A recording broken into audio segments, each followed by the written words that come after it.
भगवान की ये पावन कथा सुनने का मौका मिला है, सौभाग्य प्राप्त हुआ है। और कथा भी मिली तो आशुतोष शिव महापुराण की कथा, शिव जी का एक नाम और बड़ा विचित्र नाम, जिस नाम को हम जानकर पहचान सकते हैं कि आशुतोष का मतलब होता है शीघ्र प्रसन्न होने वाला, शीघ्र देने वाला। अपमान को भी वो सहज भाव में ले लेता है। पूरी शिव महापुराण को उठाकर देख लो, शंकर जी का कोई दुश्मन मिल जाए तो बता देना। पूरी शिव पुराण को देख लो, और जितनी शिव महापुराण की कथा तुमने अभी तक उठाकर सुनी हो, देखी हो, उसमें एक भी बता दो जो शंकर जी का दुश्मन हो। भस्मासुर शंकर जी का भक्त था, तारकासुर शिव जी का भक्त था, बाणासुर शिव जी का भक्त था, गजासुर शिव जी का भक्त था, शंखचूर्ण शिव जी का भक्त था, जलंधर शिव जी का भक्त था, रावण शिव जी का भक्त था। और जितने असुरों को उठाना, एक एक असुरों को उठा लीजिए, जितने राक्षसों को उठाना हो शिव महापुराण में से उसको उठाकर देख लो, एक भी शंकर भगवान का दुश्मन नहीं है, एक भी।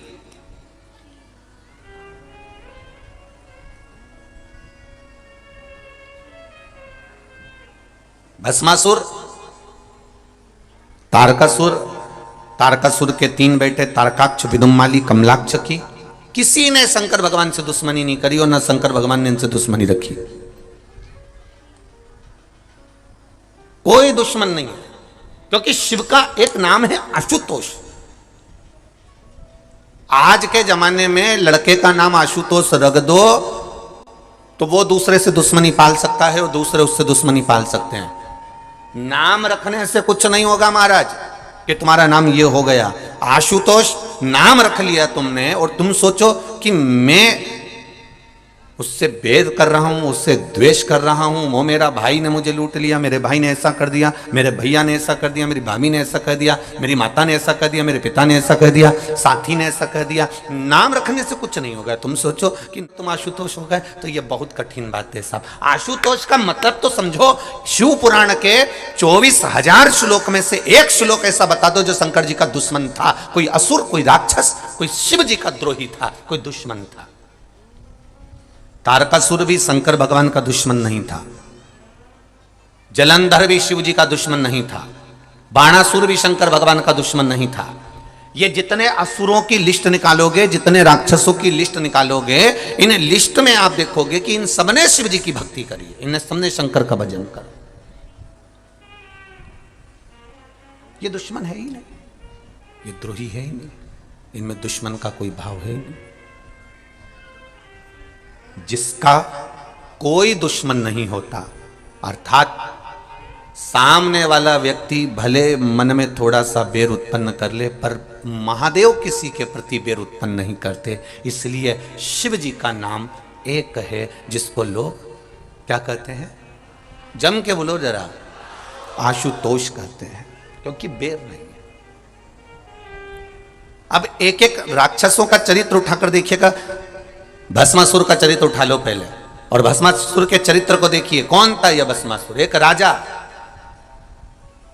जिसने शिव जी को प्रसन्न करने का मन में ठान लिया था।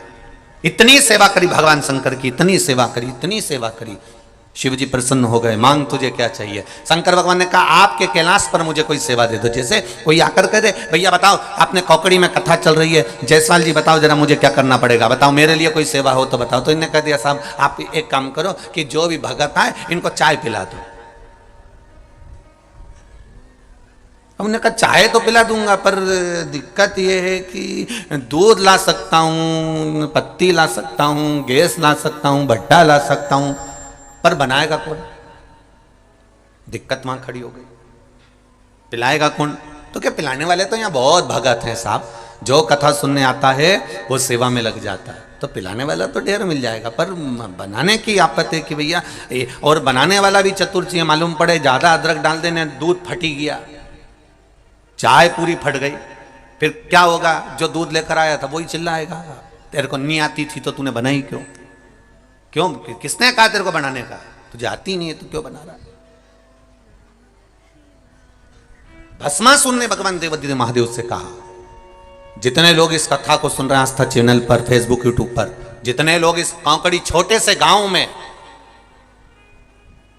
हजारों की संख्या में, लाखों की संख्या में जितने लोग कथा श्रवण कर रहे हैं, ये तीनों डूमों में बैठकर, तीनों पंडालों में बैठकर, उनसे निवेदन करूंगा जरा ध्यान लगाकर सुनना। आशुतोष केवल नाम नहीं है, आशुतोष का गुण भगवान शिव के भीतर समाया है। वो आशुतोष का तत्व हमारे भीतर होना चाहिए, हमारे भीतर वो आशुतोष का तत्व होना चाहिए। क्यों कहते हैं? जिस लड़का और लड़की का संबंध टूट रहा है, अदालत में केस चल रहा है, जरा सी बात के पीछे तलाक की बात हो गई, तो क्यों कहा जाता है कि आशुतोष नाम से शंकर भगवान पर जल चढ़ाना प्रारंभ करो? वो ग्रस्त जीवन वापिस जुड़ जाएगा और परिवार एक हो जाएगा और दोनों में विवाद नहीं होगा। आशुतोष नाम में इतना फल है हमारे। केवल एक आशुतोष नाम का स्मरण कर लेना, आशुतोष नाम का केवल उच्चारण कर लेना कोई साधारणता नहीं है।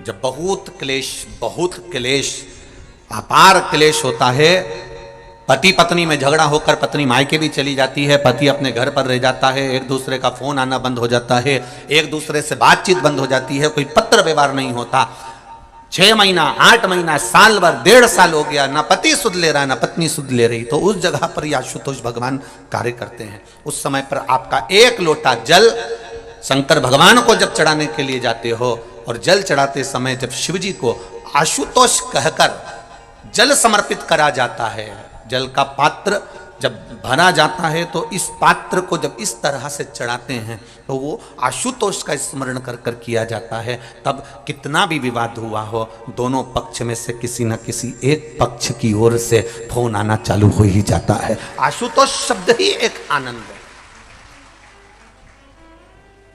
आशुतोष उच्चारण ही एक सुख का उच्चारण।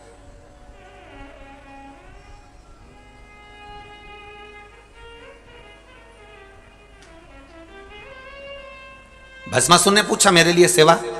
शिव जी ने कहा क्या सेवा दूं तेरे को? पार्वती जी बोली कोई तो सेवा देना पड़ेगा, आपका भक्त है, भजन कर रहा है, पूजन कर रहा है। अब इतनी दूर से आए लोग और पूछे कोकड़ी में आने के बाद हमको सेवा बताओ, तो जो बोले ना साहब सेवा बताओ, सेवा बताओ, सेवा बताओ, कोई ऐसी सेवा बताओ साहब कि वो सेवा के लिए फिर सोचे कि दादा बड़े गजब फंसे रे, बड़े गजब फंसे।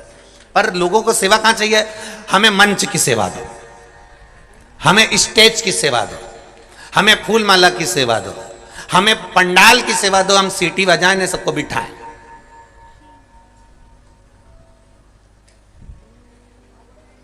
फिर अगर ये सेवा नहीं मिले तो जहां भोजन का काम हो वहां पर माइक पकड़ने की सेवा दो। ये सेवा नहीं बने तो फिर हमको जो है सबको भोजन परोसने की सेवा दो। और उससे भी बड़ी सेवा कही कि हम बर्तन यहां से हम लोगों से कहेंगे बर्तन उठा के वहां रखो, प्लेट उठा के वहां रखो, तो ये सेवा हमारी। अब इतनी बड़ी बड़ी सेवा लोगों ने ले ली, फिर इससे जो बड़ी सेवा है कि साहब सेवा है कि साहब वो देख के आओ पूरे पंडाल में कहीं गंदगी तो नहीं है पड़ी, कहीं कचरा तो नहीं पड़ा, तो इतने में वो कह देगा बताओ, हमें बोल रहा है कचरा देखने का, हमें बोल रहा है गंदगी देखने के लिए, सारी अच्छी अच्छी सेवा इनको दे दी और वो सेवा हमको दे दी। पर देखा जाए शिव महापुराण की सबसे बड़ी सेवा है कि जहां कथा सुनने बैठे हो वहां कोई गंदगी तो नहीं है, वो भी हमें ही देखना। स्वच्छता का ध्यान रखना भी हमारा फर्ज है, स्वच्छता का ध्यान रखना हमारा फर्ज। तब भस्मासुर ने कहा मुझे सेवा बताओ। पार्वती जी बोली बताओ इनको सेवा बताइए, आप सेवा दीजिए, इनको दो इनको सेवा।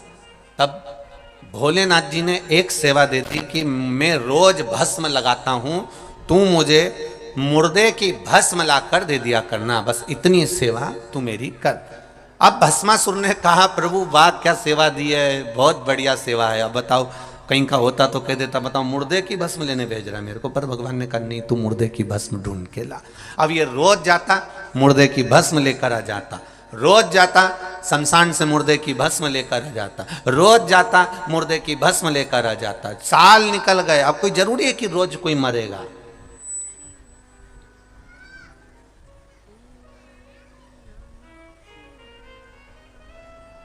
अब कोई जरूरी है कि हर कोई रोज ही मरेगा है? भाई दूल्हा एक बार बनता है, दुल्हन एक बार बनती है,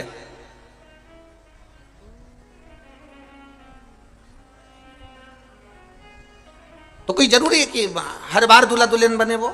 नहीं नहीं नहीं। अब कोई मरा ही नहीं। भस्मासुर ने अपनी पत्नी से कहा आज सवेरे से घूम रहा हूं पर कोई मुर्दे की भस्म ही नहीं बन रही, मिल ही नहीं रही। पत्नी ने कहा सदुर देखिए आए, आओ हर जगह पर गए थे, सब जगह हो जाए हाँ, पर मुर्दे की भस्म ही नहीं मिली। पत्नी बोली मुझे लग रहा है लोगों ने मरना बंद कर दिया है, मुझे ऐसा महसूस हो रहा है। पति ने कहा भोलेनाथ जी को सुबेरे सुबेरे भस्म लगती है, भस्म का श्रृंगार होता है, भस्म नहीं मिलेगी तो भोलेनाथ जी के पास में मैं कैसे जाऊंगा, उनने मुझे सेवा दी है। अब धर्म पत्नी तो धर्म पत्नी थी, ऐसी चतुर धर्म पत्नी सबके पास होना चाहिए, ऐसी चतुर।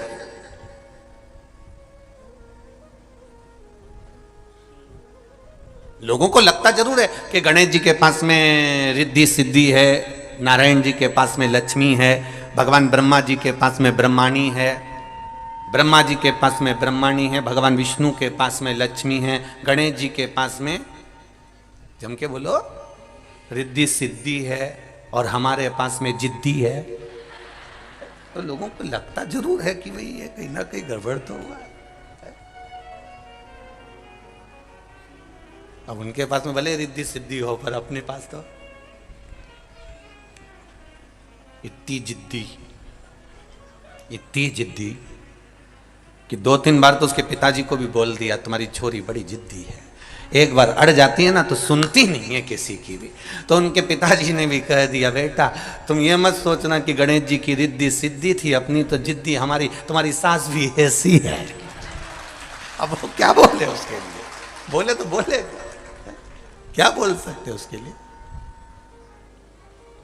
तब जमाई ने भी सोच लिया ससुर तो खुद बेचारे परेशान है, और ईमानदारी की बात है तुम खुद देख लेना अपने अपने ससुराल जाकर, जितनी सास की चलती है उतनी ससुर तो बेचारा लकड़ी की कुर्सी पे बैठा मिलता है।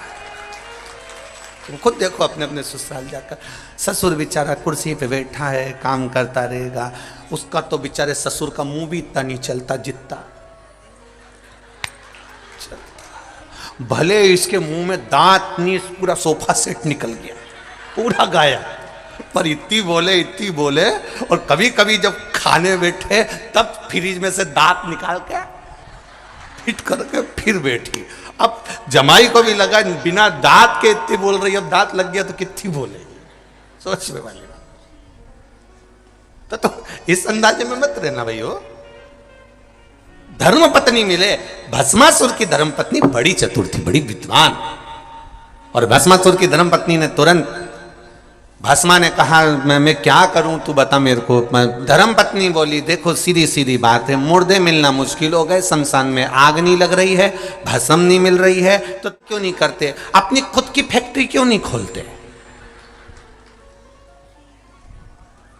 अपनी खुद की फैक्ट्री खोलो। भस्मासुर ने कहा मतलब मैं जाके मर जाऊं और मेरी भस्म शिव जी को चढ़ जाए।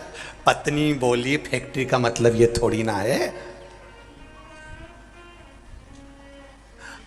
कच्चा माल दूसरी कंपनी का लाओ, अपनी फैक्ट्री से सर्व करो। कोई कोई दवाइयां किसी अन्य फैक्ट्री में बनती है, लेवल तुम्हारा लग जाता है कि साहब इनकी दुकान का माल है, इनकी कंपनी का माल है, इनका सामान है, तुम अपनी फैक्ट्री क्यों नहीं चालू करते? तो कि मैं अपनी फैक्ट्री, ये बता, ये शमशान में मुर्दा की भस्म की कोई फैक्ट्री होती है? इतने में धर्मपत्नी ने कहा, भोलेनाथ जी तुम्हारे इतने प्रिय हैं, तुम शिव जी का इतना भजन करते हो, एक बार फिर अच्छे से तप करो, साधना करो। शंकर भगवान आशुतोष हैं, वो तुम्हें वर जरूर देंगे। तो वर क्या मांगना है? तो क्या बस फैक्ट्री मांग लेना? तो फैक्ट्री क्या? तो धर्मपत्नी कहती है बस इतना मांग लेना कि तुम जिस पे हाथ रखो वही भस्म, रोज ताजा ताजा भस्म कंपनी की तैयार, रोज तैयार। अपनी खुद की फैक्ट्री, सवेरे से उठना, किसी पे भी धार देना, निपट गया। रात तैयार, महादेव को दिया मैं। इतने में भस्मासुर ने कहा, क्या गजब की बुद्धि है तेरी, क्या गजब की बुद्धि। अब इसको इतनी सी अक्ल नहीं आई कि अगर सुबह से उठ के इसने तेर पे धर दिया तो तू तो गई। अब इसको इतनी बुद्धि नहीं आई और इसने फैक्ट्री चालू करवा दी।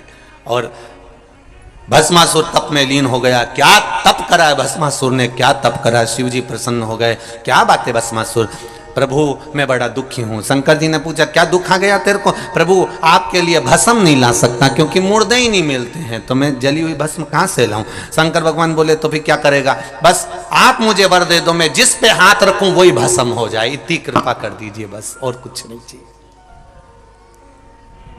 जिस पे हाथ रखूं वो भस्म। शंकर भगवान ने कहा, तथास्तु। ये अपने घर चले गया। धर्मपत्नी ने पूछा, क्या हुआ? भगवान शंकर प्रसन्न हो गए? आओ, उन्होंने वर भी दे दिया, जिस पे हाथ रखे वही भस्म। धर्मपत्नी बोली, पहले एक आध बार फैक्ट्री की मशीनों को ऐसे ही चला के देखना पड़ता है, काम कर रही कि नहीं कर रही। तो पति ने बोला, क्या? शिवजी बहुत चतुर हैं, तुम्हें इतनी जल्दी भस्म होने का आशीर्वाद नहीं दे सकते, ये मैं गारंटी देती हूं। इतने में पत्नी ने जैसे ही बोला तो पति बोला, तू ऐसा मत बोल, वो महादेव हैं, ऐसा हो नहीं सकता कि वो मुझे वर नहीं दे सकते, वो तो वर देते हैं। नहीं नहीं नहीं, तुमने प्रैक्टिकल करके देखा है कहीं? हाथ रख के देखा है तुमने कहीं?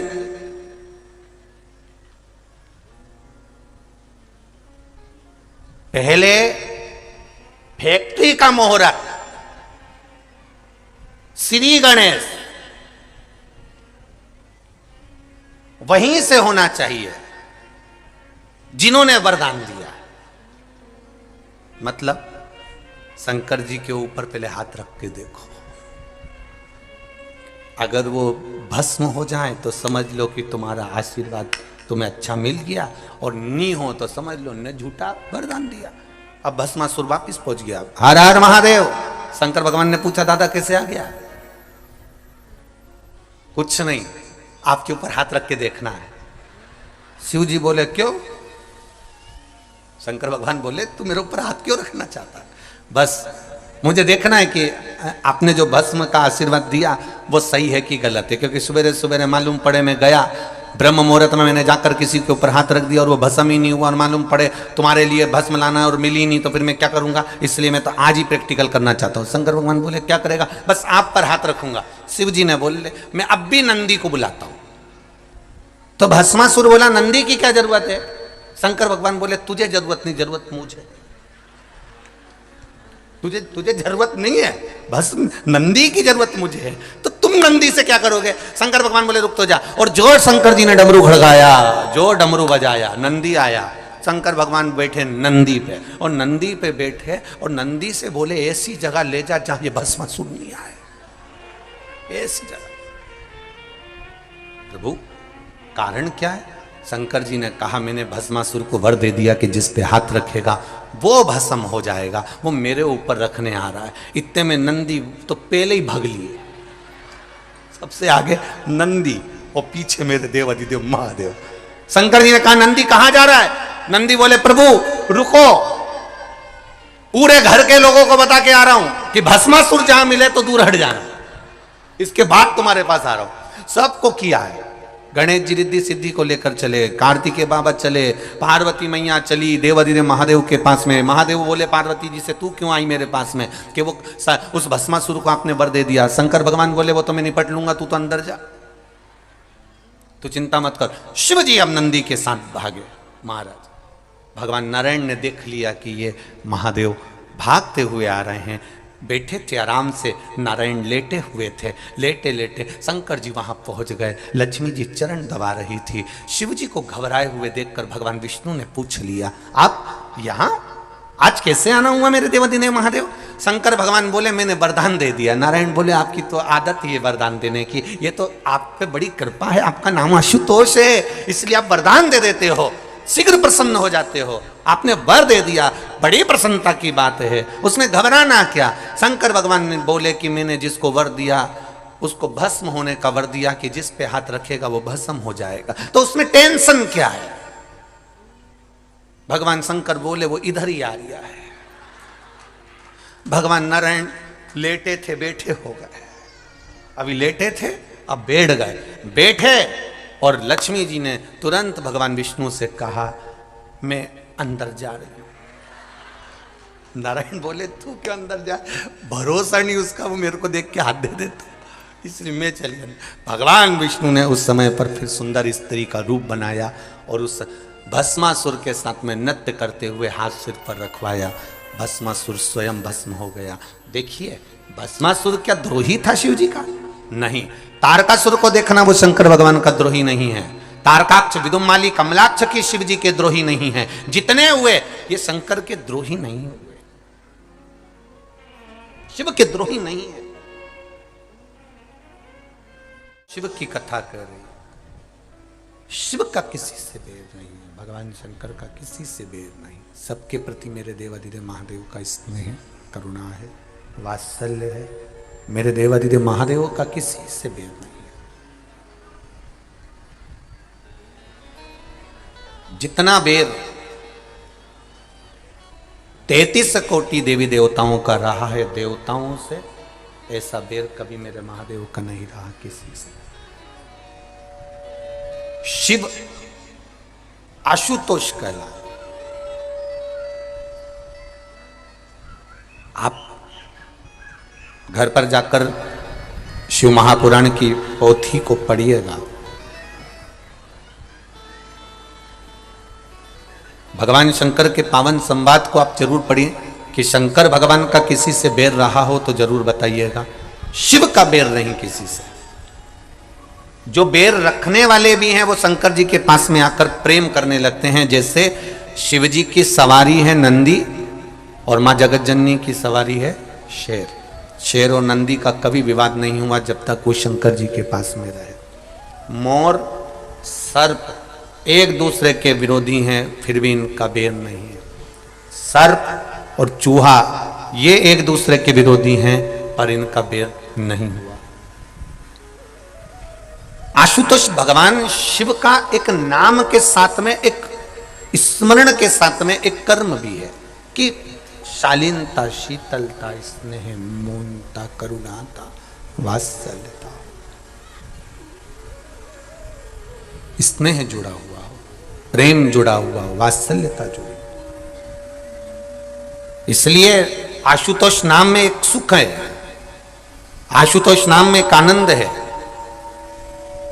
और अपने जीवन में एक बात हमेशा उतार कर रखिएगा, एक भाव में उतार कर रखिएगा कि जीवन में जब उलझन उत्पन्न हो रही हो, जब लग रहा हो कि ये मानव की देह, मानव का शरीर मिल जरूर गया, पर उलझनों में अगर जीवन चल रहा है, तो उन उलझनों में तब देवाधिदेव महादेव के एक नाम का उच्चारण अवश्य करें। वो नाम है, जम के बोलो जरा, आशुतोष। उस नाम का स्मरण अवश्य करें। शंभु शरणे पड़ी मांगू घड़ी रे घड़ी, दुख काटो दया करी निदर्शन। ये शरीर भगवत भजन का सुख देने वाला, कितना सुंदर कहा है हमारे संतों ने 24 घंटे हैं, 24 घंटे भगवान ने दिए हैं ये 24 घंटे। 24 घंटे में से थोड़ा सा समय निकालकर परमात्मा को दो। चलते समय में भगवान ये कभी नहीं कहता कि तुम अलग से कोई समय दो। भगवान कह रहा है 24 घंटे में जो समय तुम्हारे पास में है, उस समय में से थोड़ा सा समय निकालकर आप परमात्मा को दे दीजिए। अलग से भगवान को कुछ नहीं चाहिए, अलग से भगवान लेना भी नहीं चाहते।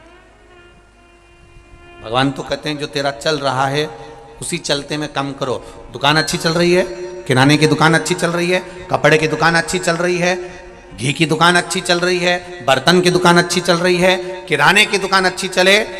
कहीं मौका मिल जाए, किसी गरीब कन्या का विवाह है, किसी गरीब बड़े के घर में शादी है और बेटी को ब्याह है, और तुम्हें मालूम पड़ जाए कि गरीब की छोरी का ब्याह है, तो किराने की चलती हुई दुकान में से थोड़ा सा सामान निकालकर उस बेटी के ब्याह में पहुंचा दो। चलते में दान करो। कपड़े की दुकान है, चल रही है, चलती दुकान में से थोड़ा सा कपड़ा निकाल कर ले, सब उनकी बेटी का ब्याह है, नहीं उसके पास में इतना, ले जाओ सब दिया। बर्तन की दुकान है, चलती दुकान में से थोड़ा सा निकाल कर पात्र ले, साहब में कन्यादान में मैंने ये 5 बर्तन भेज दिए, मैंने 10 बर्तन भेज दिए। चलते में कर्म करिए। किराने की चलती हुई दुकान से थोड़ा सा किराना निकाल दोगे, मालूम नहीं पड़ेगा। कपड़े की दुकान में से, चलती हुई दुकान में से थोड़ा कपड़ा निकाल दोगे, मालूम नहीं पड़ेगा। उसी तरह बर्तन की चलती हुई दुकान में से थोड़ा सा बर्तन निकाल दोगे, मालूम नहीं पड़ेगा। उसी तरह इन 24 घंटे जो चलते रहते हैं, इन 24 घंटे में से अगर 3 घंटा महादेव के लिए निकाल दोगे तो मालूम नहीं पड़ेगा। ये मालूम नहीं पड़ने वाला, ये आनंद, गला पकड़, ये सुख, ये आनंद देने वाला है, ये समृद्धि देने वाला। चलते में निकालिए। जब चलते में निकालोगे तो उसका एक आनंद दूसरा रहेगा। आए हैं यहां पर बहुत सारे लोग कथा श्रवण करने के लिए, कईयों के पत्र भी आए, देखो कितना भाव से पत्र लिखे हैं, देखिए।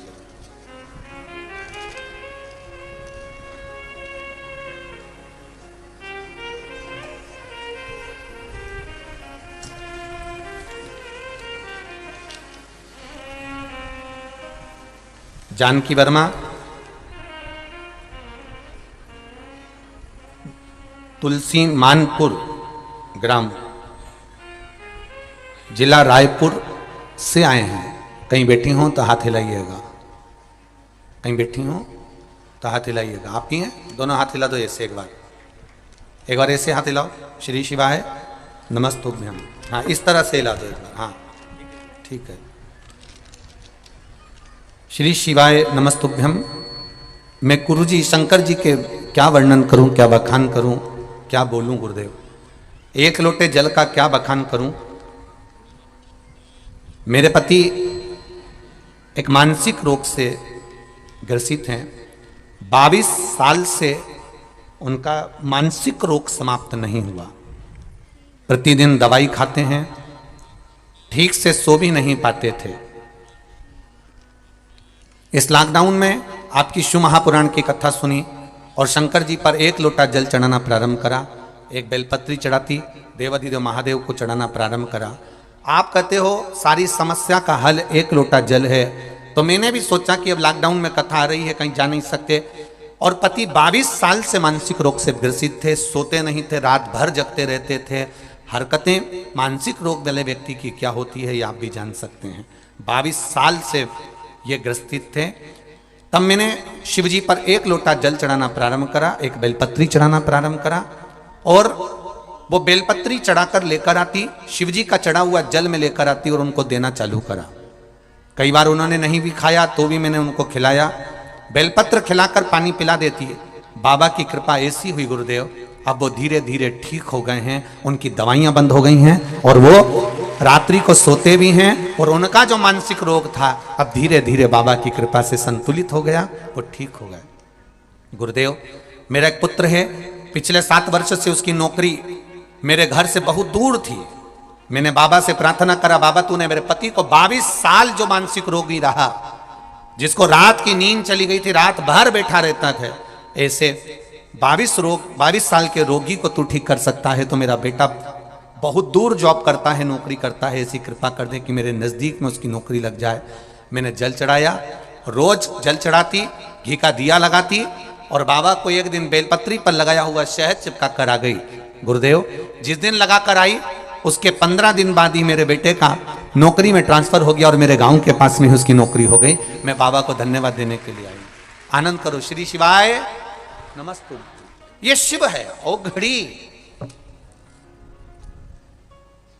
तेरी कृपा बिना नहीं ले एक भी अणु, लेते हैं श्वास तेरी कृपा से तनु तनु। ये उसकी करुणा, उसकी कृपा, उसकी उदारता, उसकी दया, ये उसकी कृपा है, उसकी उदारता है, उसकी करुणा है। आप दिल से कहेंगे वो दिल से सुनता है, आप दिल से पुकारेंगे वो दिल से श्रवण करता है। अब कहो उसको।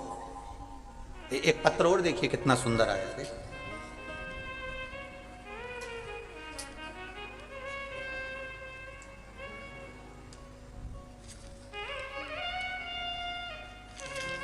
पत्र तो सभी बहुत सुंदर सुंदर लिखे हैं।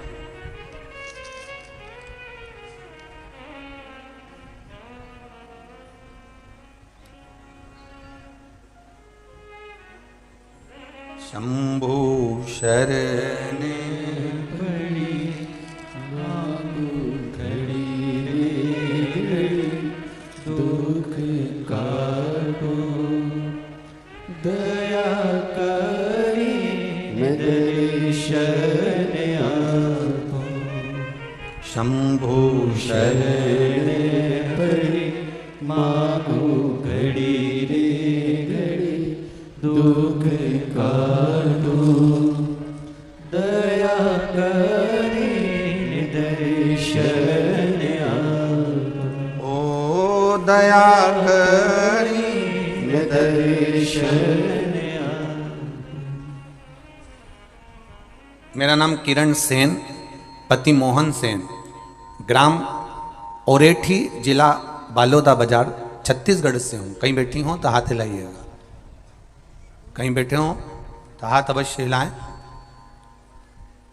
जहां कहीं भी बैठे हो हाथ हिलाइएगा। मेरा नाम किरण सेन, दोनों हाथ ऐसे हिला दो एक बार। श्री शिवाय नमस्तुभ्यम। मेरा नाम किरण सेन, पति मोहन सेन, ग्राम ओरेठी, जिला बालोदा बाजार, छत्तीसगढ़ से हूँ। मेरी उम्र 42 वर्ष है। गुरुजी मेरे शिव शंभू की महिमा का क्या बखान करूं। मेरे बाबा महाकाल की महिमा का अनंत, महाकाल की कृपा अनंत और आनंद में है। गुरुदेव 16/9/2022 को डॉक्टरों के कहने पर MRI कराया था, क्योंकि मेरे शरीर में तकलीफ थी। मेरे कमर में आसनी पीड़ा हुई, मैं बिना सहारे के चल नहीं पाती थी, सहारे बिना रह नहीं सकती थी। MRI कराया, रिपोर्ट में बताया गया कि कमर के अंतर्गत में L5, S1, L4, L5 हड्डी दब गई है, नस दब गई है, नस चिपक गई है। डॉक्टरों ने कहा कि 2 दिन के भीतर ऑपरेशन कराना होगा, नहीं तो पैरालिसिस हो सकता है। मैं बिना सहारे के चल नहीं पाती थी गुरुदेव।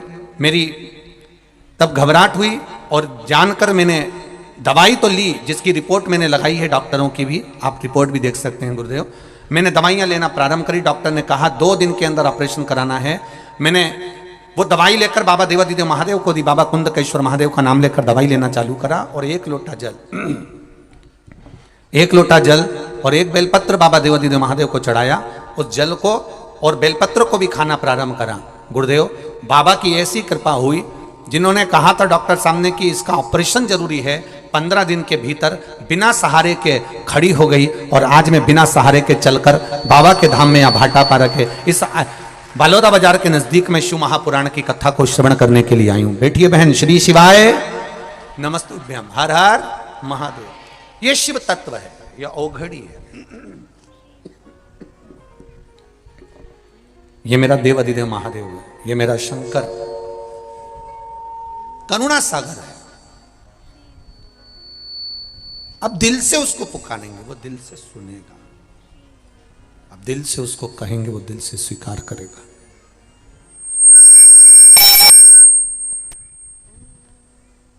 भाव से उसको कहेंगे, वो भाव से सुनेगा।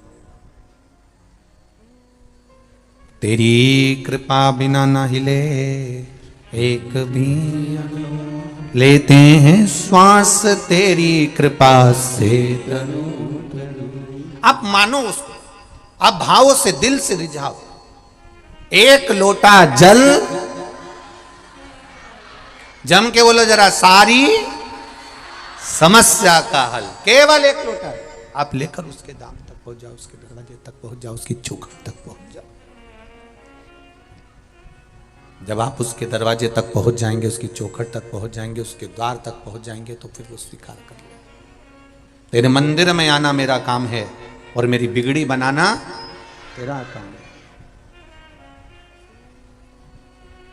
पर मंदिर तक भी वही पहुंचता है, भगवान की भक्ति तक भी वही पहुंचता है जिसको भगवान पकड़कर बुलाता है, या जिसके भीतर परमात्मा ने श्रेष्ठ संस्कार माता पिता के विद्यमान होते हैं, वही शिवालय तक और वही शिव महापुराण तक पहुंच पाता है। ऐसे ढेर पड़े। अभी ये कोकड़ी से बालोदा बाजार कितना है? 2 किलोमीटर, 3, 4, 2, ठीक है। बालोदा बाजार भी तुम्हारा और कोकड़ी भी तुम्हारा, ठीक है। अब तुम भले, अब 2 किलोमीटर बालोदा बाजार, 2 किलोमीटर दूर यहाँ कोकड़ी बालोदा बाजार से। यहाँ बालोदा बाजार के भी लोग बहुत आए होंगे शिव महापुराण की कथा सुनने के लिए, पर अपने हृदय पर हाथ रखकर बोलना, इतने बड़े बालोदा बाजार से क्या पूरे की पूरे कथा में आ गए? क्या नहीं, आया वही है जिसको महादेव ने पुकारा है, वो यहां तक पहुंचा। सब नहीं आ सकते। कितना ही प्लान कर लो, कितना ही विचार कर लो, नहीं पहुंच सकते। पहुंचेगा वही जिसको मेरे बाबा ने खींच कर बुलाया। नारियल का पेड़ वहीं लगता है जहां नारियल के पेड़ के लायक जमीन हो। तुम कितना ही लगा लो, लगे ही नहीं, वो इतना की इतना ही रहे। 25 बार देखा, सब पानी भी डाला, खाद भी डाली, सब कुछ डाला, पर ये नारियल का पेड़ बढ़ता क्यों नहीं है? साहब, नारियल का पेड़ लगाने के लिए नारियल के पेड़ जहां लगते हैं वैसी जमीन होना चाहिए। वैसी अगर जमीन है, वैसी अगर मिट्टी है, तो नारियल का पेड़ पनप जाता है। अब तुम यहाँ सोयाबीन लगाओ तो लगे, यहाँ तो धान की खेती होती है, क्योंकि यहाँ धान का गढ़ है, इसलिए यहाँ धान उत्पन्न होता है। सोयाबीन, गेहूं, आप मध्य प्रदेश चले जाओ, वहां साहब गेहूं होता है। पंजाब चले जाओ, हरियाणा चले जाओ, साहब वहां गेहूं होता है। साहब वहां चले जाओ तो वहां सरसों होती है। साहब ऐसा जमीन का महत्व होता है कि जमीन कैसी है, भूमि कैसी है। जैसी जमीन होगी तो क्या साउथ चले जाओ, तो क्या साउथ जाओ तो वहां नारियल का पेड़ ही पेड़ मिलेगा। इतना बड़ा बड़ा नारियल का पेड़ है साहब, वहां तो केवल अपने आप ही नारियल का पेड़ उग जाता है, अपने आप लग जाता है। इधर भुसावल साइड चले जाओ तो क्या केले केले हो, जमीन उसके लाया।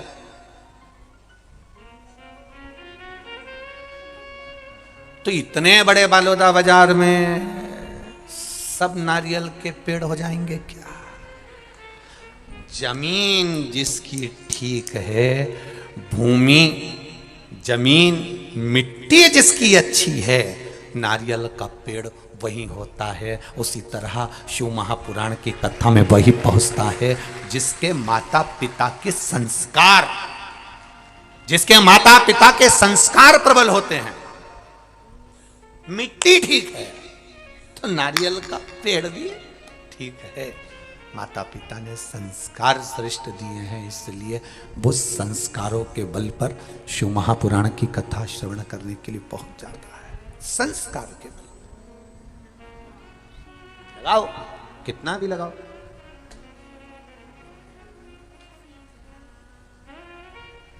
आशुतोष नाम के भगवान शंकर का किसी से बैर नहीं है, मेरे महादेव का किसी से भी नहीं।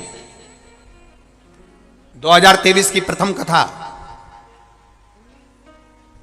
2023 की पहली कथा 2 जनवरी 2023 में चालू हो रही है, और दिन भी मेरे बाबा का वार सोमवार, दिन भी सोमवार, और कथा की शुरुआत भी, और कथा भी आशुतोष। ये बता रही है किसी से वेर नहीं करना हमको। किसी से नहीं। घर में रहो, पत्नी पति के साथ रहे, पति पत्नी के साथ रहे, बेर का कोई काम ना रहे।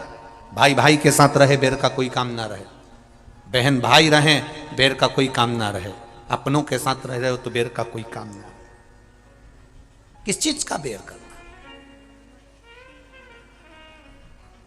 भगवान विष्णु और असुरों का बेर रहा ब्रह्मा जी, और असुरों का बेर रहा इंद्र, और असुरों का बेर रहा, पर मेरे देवाधिदेव महादेव का कोई बेर नहीं था। मेरे महादेव तो आशुतोष हैं। जो भी तारकासुर ने क्या मांगा था? शंकर भगवान के पुत्र के द्वारा मरूं, तो ये बेर होगा क्या?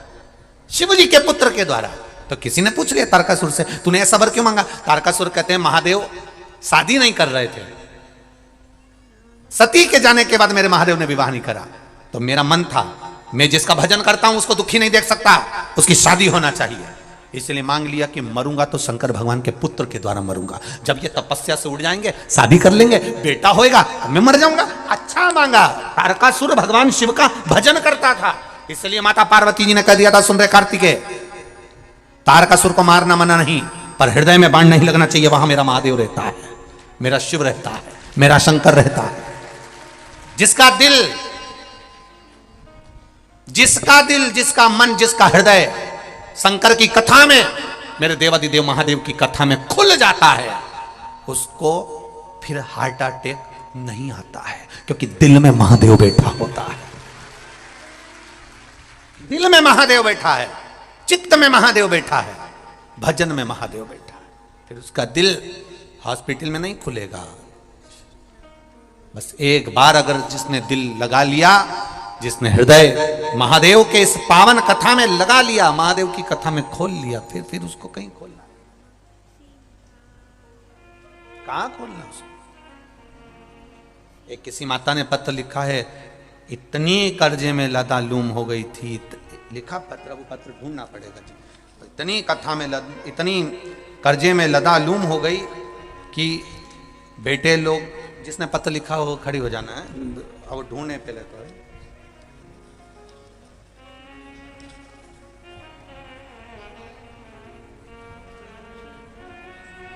शंभु शरणे घड़ी रे घड़ी दुख काटो दया कर। गुरुजी, मेरा नाम अनसुईया साहू है, मेरे पति का नाम मोहन साहू है। मैं ग्राम दतान पलारी, जिला बालोदा बाजार से हूँ। कहीं बैठी हूँ तो हाथ हिलाइएगा, कहीं बैठी हूँ तो हाथ हिलाइएगा, जहाँ भी बैठे हो। मेरा नाम अनसुईया साहू है, पति का नाम मोहन साहू है। मैं ग्राम दतान पलारी, जिला बालोदा बाजार से हूँ। कहीं बैठे हो तो हाथ अवश्य हिलाएं। बैठे हैं, हाथ हिला दो एक बार ऐसा जरा। हाँ, दिख गई, ठीक है, ठीक है। पंडाल के बाहर हो, टेंट के नीचे, ठीक है, ठीक है। श्री शिवाय नमस्तुभ्यम। मैं 15 से 20 साल से डॉक्टरों के पास इलाज के लिए घूम रही थी। गुरुजी, सभी डॉक्टरों ने मेरे शरीर के लिए अलग अलग प्रकार की बीमारियां बताई। बच्चादानी में खराबी बता दी, टीबी बता दी, शुगर, यहां तक कि और भी ज्यादा बीमारियां मेरे को बता दी। मेरे घर में इतना कष्ट था कि मेरे घर की खेती बिकने की नौबत आ गई। मेरे दो बेटे हैं गुरुजी, टेंशन में मेरे दोनों बच्चे रहने लगे, और इतना टेंशन कर लिया कि वो गलत व्यसन की ओर भी चले गए। मेरे घर में पैसा भी नहीं ठहरा। मैं बहुत गरीब परिवार से हूँ गुरुजी, मेरा कोई सहारा नहीं था। हार गई, शरीर से भी, धन से भी, सब कर्जे में लदालूम हो गया। जमीन भी बिकने की कतार पर आ गई। तब मेरे भोले बाबा ने मेरे को हाथ पकड़ा। 6 महीने से टीवी पर कथा सुन रही हूँ गुरुदेव, पर 6 महीने के पहले रो रो कर जिंदगी जो निकाली थी, केवल आपके कहने पर 1 लोटा जल लेकर जाती थी, अशोक सुंदरी वाली जगह पर चढ़ाकर, शिव जी पर चढ़ाकर आती थी। लाल चंदन और घी का दिया बाबा को लगाती थी। आपने कहा था बेलपत्री के वृक्ष के नीचे दिया लगाओ, वो लगा कर आती। रोज विनती करती, जमीन बची है, कर्जे में जा रही है, पूरी डूब रही है, बाबा बचा लो, मेरे बच्चे टेंशन में होकर मदिरा का पान कर रहे हैं, बचा लीजिए दादा। रोज बाबा से विनती करती, पशुपति व्रत करना प्रारंभ कर दिया। शरीर में रोग बहुत था। 6 महीने से लगातार कथा सुनकर बाबा को जल चढ़ाना प्रारंभ करा। आज मेरे बाबा ने मेरे बेटों का हाथ पकड़ लिया, बेटों ने मदिरा का नशा छोड़ा और मेरी जमीन बच गई, कर्जे से चुकती कर दी। जो कर्जा था मेरे बाबा ने सब चुकवा दिया। मैं बाबा को प्रणाम करने आई। बैठो बहन, श्री शिवाय नमस्ते। ये शिव तत्व है, ये शंकर है।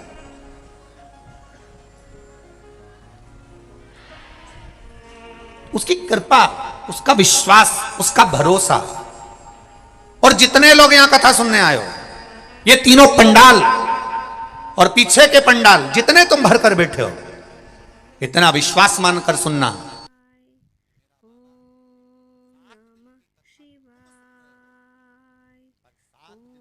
श्रवण करने के बाद मेरा बाबा कितना देता है तो मेरा देवाधिदेव महादेव ही जान सकते। जो लोग आस्था चैनल पर कथा सुन रहे हैं, जो लोग फेसबुक यूट्यूब पर कथा सुन रहे हैं, दिल से सुन रहे हो, दिल से। मेरा आशुतोष, जिसको दुनिया के लोग कहते हैं शीघ्र प्रसन्न होने वाला, आशुतोष का मतलब ही है शीघ्र प्रसन्न होने वाला। 1 लोटा जल चढ़ाया, प्रसन्न हो गया। चोर चोरी करने उसके ऊपर चढ़ गया, प्रसन्न हो गया। चोर अपना कपड़ा जलाकर चोरी का सामान ढूंढ रहा, प्रसन्न हो गया। इतना प्रसन्न होने वाला देवता दुनिया में कहां होगा? कहां?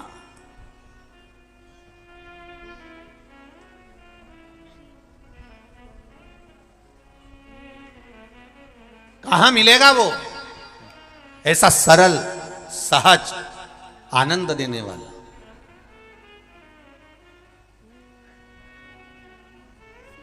विचार करो जरा।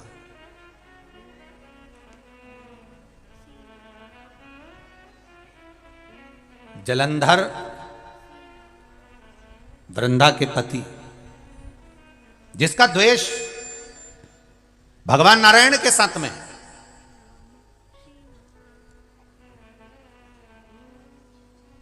भगवान नारायण के साथ जिसका द्वेष है, भगवान विष्णु के साथ में जिसका द्वेष है, शिव जी के साथ में जलंधर का द्वेष नहीं है। क्योंकि जलंधर हुआ कहां से? शंकर भगवान को क्रोध आया, अवधूत रूप धारण करा। अवधूत रूप के क्रोध को ब्रह्मा जी ने घोड़ा बनाकर समुद्र में डाल दिया और उससे एक बालक उत्पन्न हो गया जिसका नाम जलंधर था। तो शिव जी से बैर क्यों करेगा वो? शंकर भगवान से उसका कोई बैर नहीं। पर मारा किसने? मेरे शंकर भगवान ने मारा। क्यों मारा? क्योंकि मेरे देवाधिदेव महादेव से भगवान नारायण, भगवान ब्रह्मा, 33 कोटि देवी देवताओं ने जाकर कहा ये उत्पात मचा रहा है, धर्म नष्ट कर रहा है। मेरे शिव मारने के लिए आतुर जब होते हैं जब कोई धर्म को नष्ट करे। मेरा शंकर आता तब है जब धर्म नष्ट होता है। ये शिव महापुराण की कथा दुनिया के लोग सुन रहे हैं, सारा संसार, देश विदेश में लोग सुन रहे हैं। जहां शंकर के मंदिर नहीं थे वहां शंकर के मंदिर बन गए। जो शिव के मंदिर टूट रहे थे उन शिव के मंदिर को लोगों ने बचाना प्रारंभ कर लिया। जिन मंदिरों में धूल जमी होती थी उस मंदिर में जाना कर प्रारंभ कर दिया। जिस मंदिर में कोई नहीं जाता था, कुत्ते बैठे रहते थे, वो मंदिर साफ होकर आज भक्तों ने जाना प्रारंभ कर दिया। कारण क्या है? क्योंकि जब जब धर्म की हानि होती है तब मेरा महादेव सम्मुख में आता है। और देखा मेरे महादेव ने इस भारत की भूमि पर भी कहीं ना कहीं सनातन धर्म टूट रहा है, धर्म की हानि हो रही है। तब शिव पुराण के रूप में मेरा सनातन धर्म को बचाने मेरा महादेव आ गया। सनातन धर्म को बचाने के लिए मेरा महादेव प्रकट हुआ। यह शिव पुराण नहीं है, यह समझ लेना कि कुबेर भंडारी के रूप में, कुबेरेश्वर महादेव के रूप में, यह शिव पुराण नहीं, कुबेरेश्वर महादेव के रूप में सनातन धर्म को बचाने के लिए ये शंकर की गाथा है। शिव तत्व शंकर स्वयं आया है, उसको पहचान। सबसे ज्यादा खुशी होना चाहिए कौकड़ी बालोदा बाजार भाटापारा वालों को, सबसे ज्यादा प्रसन्नता होना चाहिए। क्यों? हमारे नगर के पास में, हमारे क्षेत्र के पास में, हमारे जिले के अंतर्गत देवाधिदेव महादेव की कथा हो रही है। कहीं शिव की कृपा होना थी, इसलिए बाबा ने इस कथा को करा दिया। कहीं शिव की कृपा होना। क्यों आया? क्या कारण था? इसलिए क्या कारण पड़ेगा?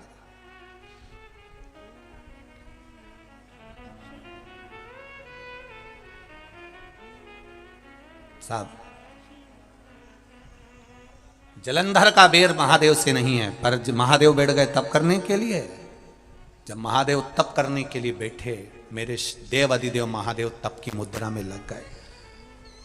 नंदी को मालूम पड़ा कि मेरे भोलेनाथ आज काशी से घूम कर आए हैं, शरीर बहुत, मेरे देव अधिदेव महादेव काशी से आए हैं, तो जरूर अभी दूर से आवे तो थक जावे, कैलाश आए हैं। लगा उनको जाऊं जरा पूछूं। जो पहुंचे, जैसे ही पहुंचे, क्या देखा? नंदी ने, पार्वती मैया तो अंदर थी, मेरे देव अधिदेव महादेव तप की मुद्रा में बैठे हुए थे। उनके शरीर से ओमनाद हो रहा था, शरीर से ओमनाद। नमः शिवाय, ओम नमः शिवाय, नमः शिवाय, ओम नमः शिवाय, नमः शिवाय, ओम नमः शिवाय, नमः शिवाय, ओम नमः शिवाय। पहले भी कथा में कहा, नारी नमः शिवाय से चालू करती है, वो सुना है कि नहीं सुना है? सुना है सबने? और पुरुष ओम नमः शिवाय से चालू करता है, दोनों में अंतर है। नारी क्या बोलती है? नमः शिवाय, ओम नमः शिवाय, नमः शिवाय, ओम नमः शिवाय। और पुरुष जो गुणगान करता है वो ओम नमः शिवाय, ओम नमः शिवाय, ओम नमः शिवाय, ओम नमः शिवाय। दोनों के गुणगान में अंतर।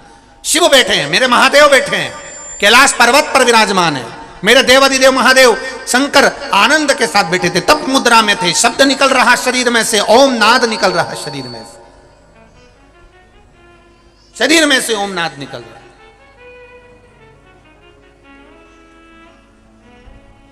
नंदी ने जाकर देखा कि बाबा को उठाऊं।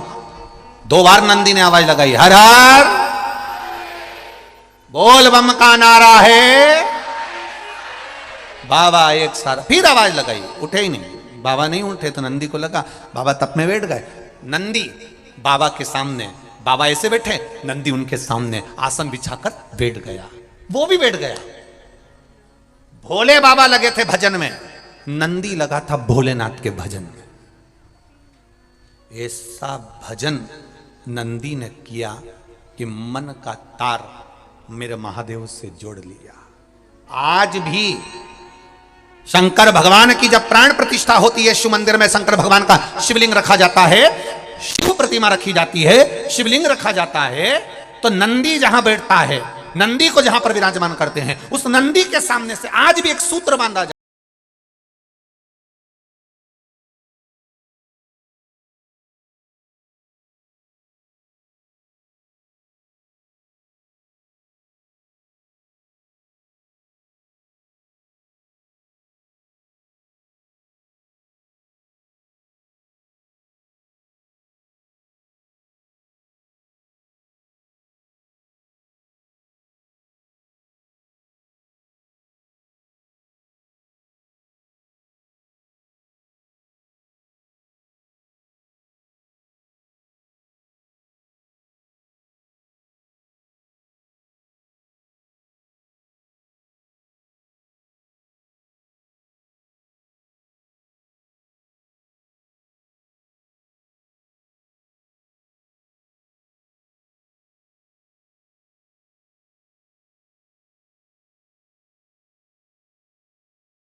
और एक बात याद रखिए, जितने लोग आस्था चैनल पर कथा सुन रहे हैं, जितने फेसबुक यूट्यूब पर सुन रहे हैं, और जितने इस कौकड़ी गांव के अंतर्गत छत्तीसगढ़ में कथा सुन रहे हैं, मेरे धान के कटोरे में बैठकर आप लोग कथा का रसतत्व ग्रहण कर रहे हैं, एक बात का स्मरण जरूर रखिएगा, कोई कोई आपकी जिंदगी में ऐसा मिलेगा जिसका आपने कुछ नहीं बिगाड़ा, ना कभी उसको गाली दी, ना कभी अपशब्द कहा, उसके बाद भी वो तुम्हारा बुरा करने में ही लगा रहेगा, आपके लिए अपशब्द बोलने में ही लगा रहेगा, आपका हमेशा बुरा करने में लगा रहेगा। ना आपने कभी उसको गाली दी, ना कभी आप उसको पहचानते, ना कभी आप उससे मिले, ना कभी आप उससे जुले, और ना कभी आपने उसको देखा, केवल उसके बारे में सुना और अंदर से ईर्ष्या जागने लगी। कोई कोई ऐसा होता है। कर्ण की, राजा कर्ण की अर्जुन से कोई बैर था क्या? अरे बोलो तो जम के नहीं। अर्जुन ने कभी राजा कर्ण को, दानवीर कर्ण को कभी अपशब्द कहा था क्या? नहीं। पांडवों ने कभी कर्ण को कुछ कहा था? एक शब्द पांडव नहीं बोले कर्ण के लिए, एक शब्द नहीं बोले। उसके बाद भी कर्ण, उसके बाद भी कर्ण, अर्जुन, नकुल, सहदेव, भीम, युधिष्ठिर से बैर रखता था। ऐसे कई हैं जो पहचानते ही नहीं है, जो आपसे मिले ही नहीं है, जो आपको जानते तक नहीं है, बस आपकी प्रशंसा सुन नहीं सकते और उनके मन में ईर्ष्या जागृत हो जाती है। समझ लेना, ये जलंधर जैसी औलादें बहुत सारी है, बहुत। कितना बड़ा संवाद है शिव महापुराण का, कभी ध्यान से सुनिएगा। स्वयं माता लक्ष्मी ने भगवान नारायण से कह दिया था, स्वयं रुक्मणी जी ने भगवान कृष्ण से कह दिया था, रुक्मणी जी भगवान कृष्ण से कह दिए एक बार, ठाकुर मेरे लाडले, मेरे कृष्ण, आपसे एक बात कहना चाहती हूँ। भगवान ने कहा बोल, क्या कहना चाहती है रुक्मणी? रुक्मणी जी कहती हैं मैं ये कहना चाहती हूँ कि कर्ण इतना बड़ा दानवीर था, इतना दान देता था, इतना बड़ा दानवीर कहलाता था, कर्ण जैसा कोई दानी नहीं हुआ संसार में। अर्जुन भी उसके आगे फीका था, अर्जुन भी उसके आगे फीका था। फिर कर्ण जब इतना बड़ा दानी था तो ऐसी मौत क्यों मरा? कीचड़ में, खड्डे में उसका रथ का पहिया जाता है, वो गिर जाता है और बाणों से छन्नी हो जाता है। क्या कारण क्या है? भगवान कृष्ण से रुक्मणी जी पूछ रही है कि कर्ण इतना बड़ा दानवीर था, इतना बड़ा पुण्यात्मा था, इतना सत्कर्मी था, फिर खड्डे में गिरकर, पानी के खड्डे में गिरकर मरा। कारण क्या था? क्या कारण था? कई लोग कहते हैं वो तो बहुत भजन करता है, एक्सीडेंट हो गया, मर गया, इतना बड़ा भजन करने वाला, उसके साथ ऐसा कैसे हो गया? वो तो बहुत दान करता था, इतना अच्छा था, ऐसा मर गया। बताओ बेचारा इतना अच्छा था और इस तरह से मरा। हमको दया आती है तो रुक्मणी जी को क्यों नहीं दया आई? माता रुक्मणी के हृदय में यह बात पहुंच गई और रुक्मणी जी ने भगवान द्वारिकाधीश से पूछा। आज हस्तिनापुर जाने से पहले आपको बताना पड़ेगा कि राजा कर्ण ने ऐसा कौन सा कारण कर दिया था जो राजा कर्ण इस तरह से मरा है। वो तो दानवीर था, पुण्यात्मा था, इतना दान देता था, इतना सत्कर्म करता था, फिर ऐसा क्यों मरा है? भगवान द्वारिकाधीश ने कहा रुक्मणी तुम नहीं जान सकती, तुम्हें क्या बताऊं? नहीं, रुक्मणी जी बोली तुम्हें बताना पड़ेगा। तब भगवान कृष्ण ने कहा रुक्मणी एक कारण सुन, दानवीर है ना कर्ण, बहुत दानी है ना कर्ण, खूब दान देता है ना कर्ण, हाँ, तो उसकी मौत ऐसे कैसे हो गई? रुक्मणी, अभिमन्यु चक्रव्यूह के अंदर फंसा था, बाण उसके शरीर में लगे हुए थे, कौरव हंस रहे थे, कर्ण के चरणों में अभिमन्यु पड़ा हुआ था और अभिमन्यु ने कहा था राजा कर्ण से तुम दानवीर हो, मैं मर रहा हूं, थोड़ा सा पानी पिला दो, बस प्यास लग रही है, मरते समय मरना है मेरे को, निश्चित है। राजा कर्ण को गुस्सा आया, जो पानी की छाजल, छाजल जानते हो, एक कपड़े की होती थी, उसमें पानी भरा होता था, देखिए किस किसने देखी है वो छाजल? देखिए ट्रकों पे बहुत टंगी रहती है वो गेट पर, गर्मी के समय पर, उसमें ठंडा पानी रहता है, हवा में टांग दो तो, कपड़े की होती है, उसमें पानी भरा होता है, ऊपर से ऐसा लगा होता है, छाजल। अपन उसको आज के जमाने में कह दो बोतल पानी।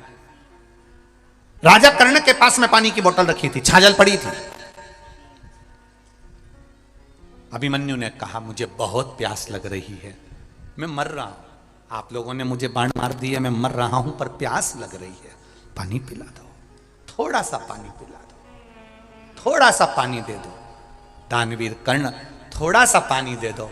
दानवीर कर्ण ने छाजल में लात मार दी, पानी की बोतल में लात मार दी, पानी की बोतल का पानी नीचे गिर गया। अर्जुन पानी को देख देख कर तड़प तड़प कर मर गया, मर गया।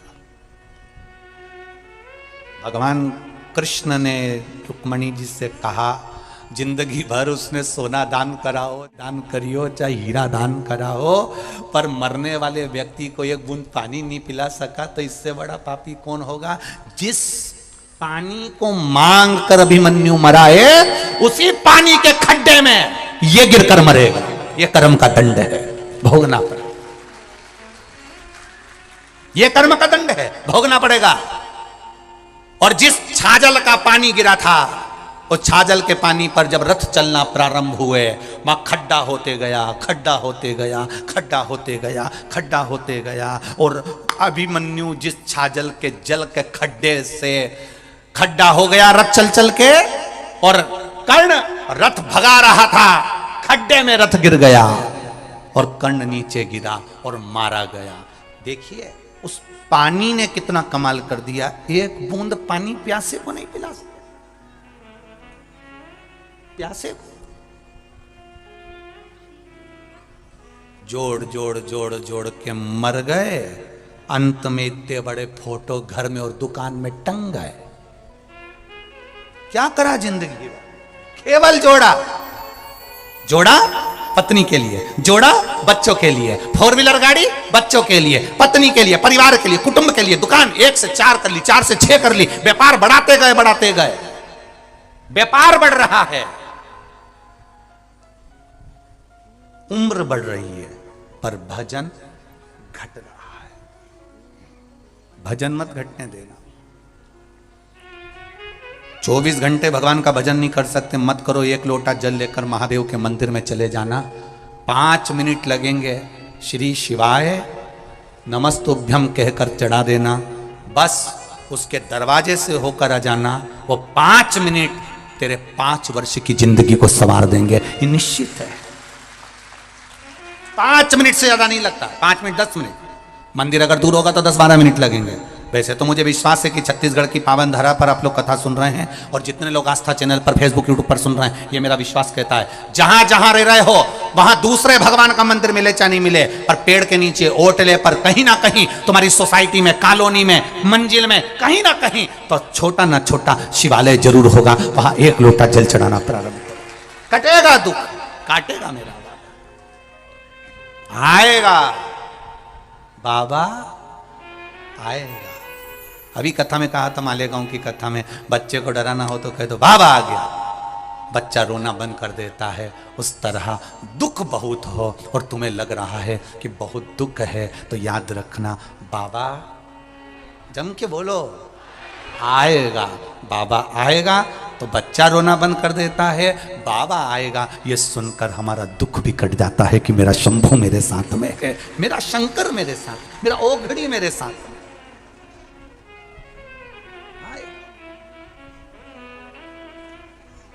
बुरे नहीं सकता।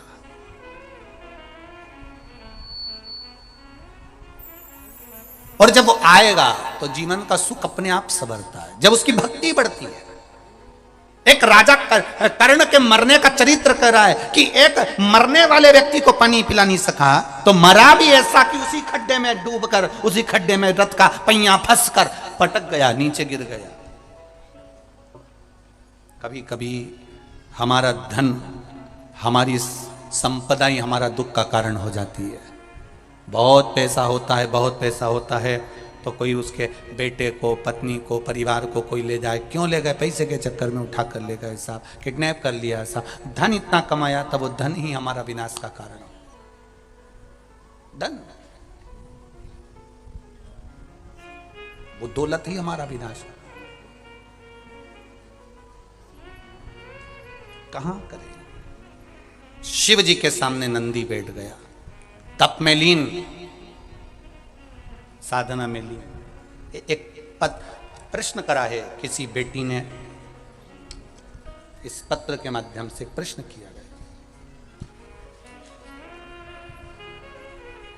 भगवती साहू मोबाइल नंबर दिया है आपने, इनके प्रश्न है। भगवती कहीं बैठी हो तो हाथ जरूर हिलाइएगा, प्रश्न अच्छे हैं आपके, बाबा की कृपा।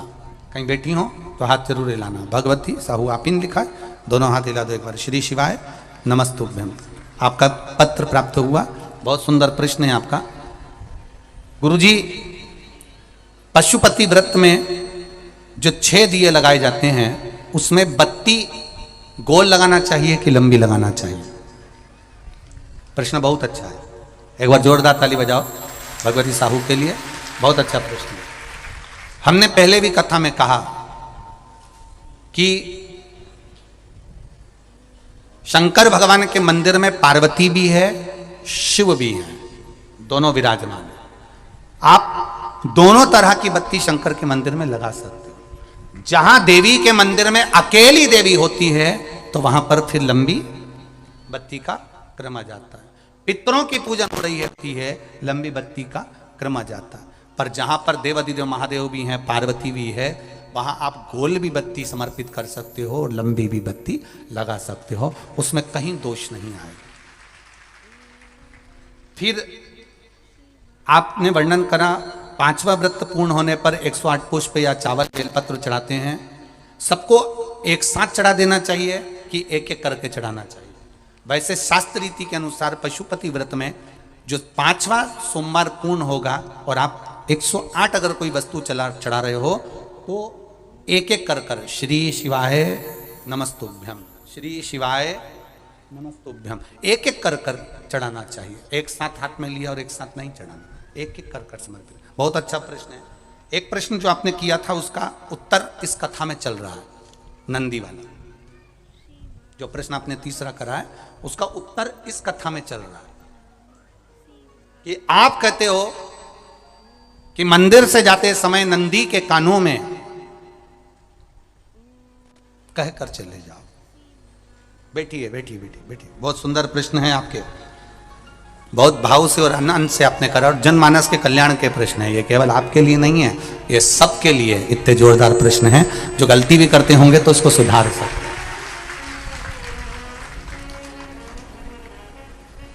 आपने कहा कि नंदी के कानों में कहना चाहिए। लोग हंसते हैं, कहते हैं बताओ वो नंदी के कानों में भगवान को कहना चाहिए। वैसे तो हम आपको एक बात बताते हैं कि दुनिया के लोग किसी दूसरे धर्म की कभी हंसी नहीं उड़ाते। दुनिया के लोगों को दूसरे का धर्म अच्छा लगता है। दुनिया के लोग सबसे ज्यादा हंसी उड़ाते हैं तो हमारे सनातन धर्म की ही उड़ाते हैं और उसे खुद उड़ाते हैं, दूसरा उड़ाने वाला नहीं होता। दूर के ढोल हमें समझ में आते हैं, उसका धर्म हमें समझ में आ गया, उनके क्या है ऐसा है, आओ कुछ नहीं, उनके धर्म में ऐसा है। कितना आनंद हमें दूसरे के धर्म में लग रहा है और हमारा सनातन धर्म हमको बुरा लगता है। हमारे सनातन धर्म हमें बुरा लगने लगा। अरे भाई, लोग कहते हैं कि नंदी के कान में कहते हो, ये कोई हमारे पुराणों में या शास्त्रों में लिखा है? भगवती बहन साहू, आपको धन्यवाद देना चाहूंगा और एक बात कहना चाहूंगा। जितनी भी शिव महापुराण के अंतर्गत चाहे उपाय जो बताए जाते हैं कि बेलपत्री ऐसे चढ़ाना, काली मिर्च ऐसे चढ़ाना, चावल ऐसे चढ़ाना, धतूरा का क्या महत्व है, शमी के पत्ते का क्या महत्व है, बेलपत्री के पत्ते का क्या महत्व है, ये जितनी भी बातें बताई जाती हैं ये सब पुराण के अंतर्गत से बताई जाती है। अब दुनिया के लोग इसको चाहे टोटका कह दें, चाहे दुनिया के लोग इसे टोना कह दें, पर पुराण से हटकर कुछ नहीं। और आप लोगों को अगर बोला है कि नंदी के कान में कहकर भगवान शंकर के मन में बात पहुंचे तो ये क्यों कहा, तो ये भी हमारी शिव महापुराण में लिखा है जलंधर के चरित्र में। कोई आपसे कहे कि नंदी के कान में बोलने से क्या होता है, ये जलंधर का चरित्र कह रहा है। मां पार्वती जी का हस्त कमल पकड़कर जलंधर लेकर जाने लगा।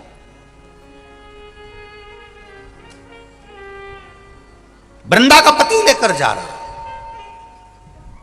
वृंदा तो भगवान की भक्ति में लीन रहती थी, उसको तो जलंधर को सबसे ज्यादा तकलीफ थी नारायण से, पर शिव के पास आ गया, क्योंकि ईर्षा प्रवृत्ति अभी कथा में कहा कोई कोई ऐसा होता है जिसको तुमसे बेर नहीं होता तो भी अंदर से ईर्षा जाग जाती है। कोई कोई ऐसा होगा जिसको अंदर से ईर्षा जागती है, अपने आप अंदर से ईर्षा जागती है, उसका कोई बेर नहीं, और ईर्षा जाग भीतर से ईर्षा जाग। ना आप उससे मिले हो, ना कभी वो आप उसके सामने बैठे हो। कई लोग किसी ना किसी की बुराई करते हैं तो हम लोग पूछ भी लेते हैं, क्यों साहब उनसे मिलकर आए हो क्या तुम? कभी नहीं मिल किया, कभी उनका सामना हुआ नहीं हुआ, तो फिर बुराई क्यों कर रहा? एक ने कर दी थी इसलिए हमारे ध्यान में था तो हमने भी कर दी। लो, वो कुआं में डूब के मरेगा तो तू भी मरेगा का? नहीं। नंदी सामने बैठा है, गणेश जी को मालूम पड़ गया, कार्तिकेय को मालूम पड़ गया, मां पार्वती जी का हस्त कमल जलंधर ने पकड़ लिया और लेकर चला, मालूम पड़ गया, तब नहीं रहा गया। गणेश जी को क्रोध आ गया और गणेश जी महाराज आए, शिव जी को जगाने लगे, पिताजी पिताजी पिताजी कर कर जगाया, उठो पिताजी, पिताजी उठिए, पिताजी जागिए, पिता को जगा रहे हैं। भगवान शंकर नहीं उठे, तप में लीन थे। क्या करें हम? जलंधर के पास में इतना बल है, इतना बल है, और पिता की आज्ञा नहीं होगी तो हम कैसे मार देंगे इसको? मारने को तो हम मार दें। मां ने आज्ञा करी थी कि जलंधर उसको तारकासुर को मार दो, तो कार्तिकेय ने तारकासुर को मार दिया। शिव जी की आज्ञा नहीं तो हम इसको कैसे मारें? क्या करें? सब कुछ गणेश जी ने देख लिया, शंकर जी के ऊपर बहुत बहुत बहुत बहुत प्रार्थना कर कर देख ली, पर शंकर जी नहीं जागे। तब आखिरी में विनायक ने, गणेश ने, जितने लोग आस्था चैनल पर कथा सुन रहे हैं, जितने लोग फेसबुक यूट्यूब पर कथा सुन रहे हैं, इस बात को याद रखना कि नंदी के कान में कहने से क्या होता है वो ये इस कथा से सीख लेना। आखिरी में गणेश जी को लगा किसको कहूँ, शंकर जी भी तप में हैं, नंदी भी तप में हैं, मैं किसको कहूँ? शिव जी को कह के कर थक गया, पिताजी को बोल बोल कर थक गया, पिताजी जागते नहीं। अब मैं किसको कहूं ये बात, किससे कहूं?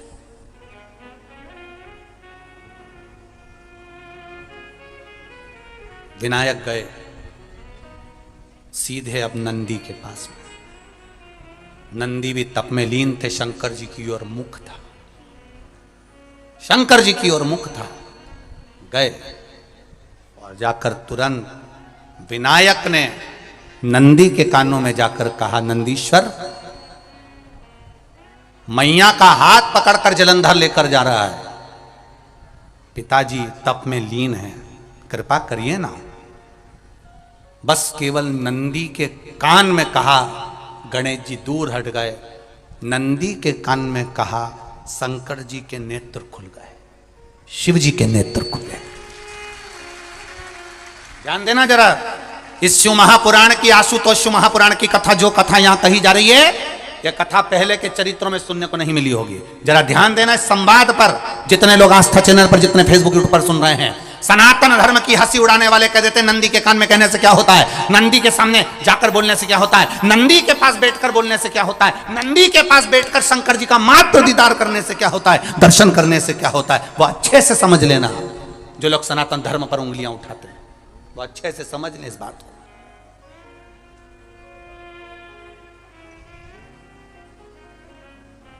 क्या होता है? नंदी तप में लीन, शिवजी तप में लीन, शिव नहीं उठ रहे। विनायक ने नंदी के कानों में जाकर कर दिया, नंदी के कान में जाकर कहा, नंदी के नेत्र नहीं खुले। नेत्र किसके खुले? जम के बोलो, महादेव के खुले हैं, शिव जी के खुले हैं। ये मन का तार। नंदी शंकर की आराधना कर रहे थे, शिव अपनी भक्ति में डूबे थे। यहां कहा, यहां पहुंचा, जो दिल में था उस तक बात पहुंच गई। नंदी के दिल में शिव थे, तुम कहे नंदी ने शंकर तक बात पहुंचा दी। वो सूत्र जो बंधा था दिल से दिल तक का, वो पहुंच गया। वो सूत्र जो दिल से दिल तक बंधा हुआ था, मन से बंधा हुआ था, खबर वहां तक पहुंच गई। खबर पहुंच गई।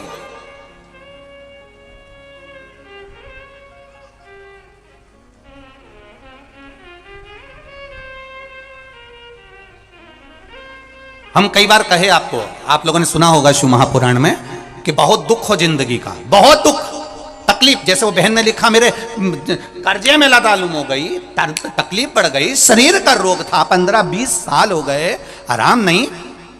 बेटे भी व्यसन में डूबने लगे क्योंकि कर्जा बढ़ गया। टेंशन में रहेगा आदमी तो गलत संगत की ओर चला जाता। व्यसन में आदमी पड़ने लगा केवल टेंशन के चक्कर में। और आखिरी में हुआ क्या? शिव तत्व को जाना। आपसे भी निवेदन है, जब दुख की घड़ी अपार हो, समस्या बड़ी हो, बहुत तकलीफ हो, बहुत कष्ट हो, एक लोटा जल जब महादेव को चढ़ाने के लिए जाओ, चढ़ाकर 2 क्षण मंदिर के अंदर नंदी के पास 2 क्षण बैठकर मेरे महादेव को निहारना। अपने दिल की बात उसके पास में बैठकर नहीं भी कहोगे ना, तो नंदी के पास मात्र बैठ भी गए, उस नंदीश्वर के पास मात्र बैठ गए, तो वो तुम्हारे दिल की बात समझ जाएगा। कभी कभी बेटे के पास माता पिता मात्र बैठते हैं और बेटे का चेहरा देखकर माता पिता समझ जाते हैं कि बेटे को तकलीफ क्या है। बोलो सही है कि गलत है? बेटा नहीं कहता कि मैंने को कर्जा हो गया, बेटा नहीं कहता कि मैंने डब्बे में लगा दिया, बेटा नहीं कहता कि मैंने शेयर मार्केट में लगा दिया, बेटा नहीं कहता कि मेरा जमीन में पैसा डूब गया। मात्र बेटा बैठा है अपने माँ बाप के पास में और माता पिता ने बेटे का चेहरा देखा और उतने में समझ गए कि बेटे को तकलीफ क्या है, बेटे को कष्ट क्या है, क्या तकलीफ है मेरे पुत्र को। बैठा, कथा का स्मरण, एक लाइन का स्मरण, आ बैठ मेरे पास, तुझे देखता रहूं, ना मैं कुछ कहूं ना। देखने में समझ आ जाएगा क्या है इसको, क्या बोल रहा है, क्या है।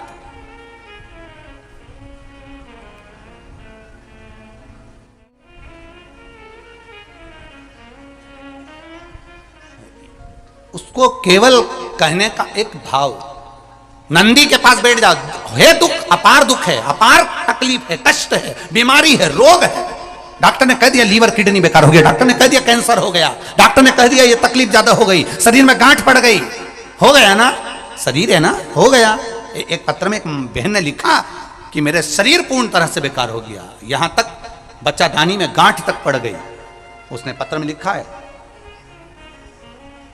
तब तकलीफ बढ़ गई ना, कोई बात नहीं, दवाई खाओ, डॉक्टर को दिखाओ, पर एक बार उस जल को शिव जी पे चढ़ाओ, चढ़ाकर जल लेकर जब घर जा रहे हो, 2 क्षण मेरे नंदीश्वर के पास में बैठ जाओ, नी भी कुछ कहना है मत कहो, एक बार उसके करीब में बैठकर दिल से, मन से मेरे महादेव से जो कहना चाहती हो बस मन में भी धर लिया, तो मेरे नंदी ने सुनकर वो महादेव से कह दिया, दुनिया का सबसे ज्यादा तप करने वाला, समाधि में लगने वाला, साधना करने वाला, व्रत करने वाला, उपवास करने वाला, तप साधना में लीन होने वाला कोई है तो वो नंदीश्वर है, जो शिव जी के सामने बैठकर उनके सामने हमेशा सामने मुख कर कर तप में लीन रहे, हमेशा तप में लीन, सामने रहकर तप में लीन।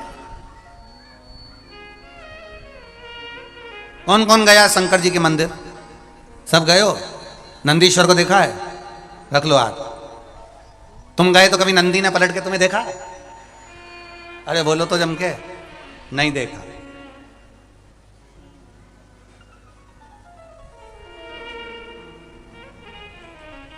कौन सी कलर की साड़ी पहन के आई, कभी नंदी ने पूछा?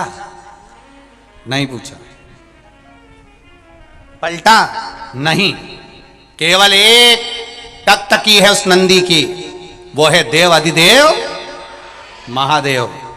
नंदी की कथा कहती है जब हम शिव महापुराण में जाएं, भगवान की कथा में जाएं, मंदिर में जाएं, नंदी हमको सीख देता है कि तुम्हारा ध्यान दूसरी जगह नहीं जाना चाहिए, मैं शिव को देख रहा हूं, तुम भी शिव का दीदार कर कर जाइए। कुछ नहीं देखना, कुछ नहीं।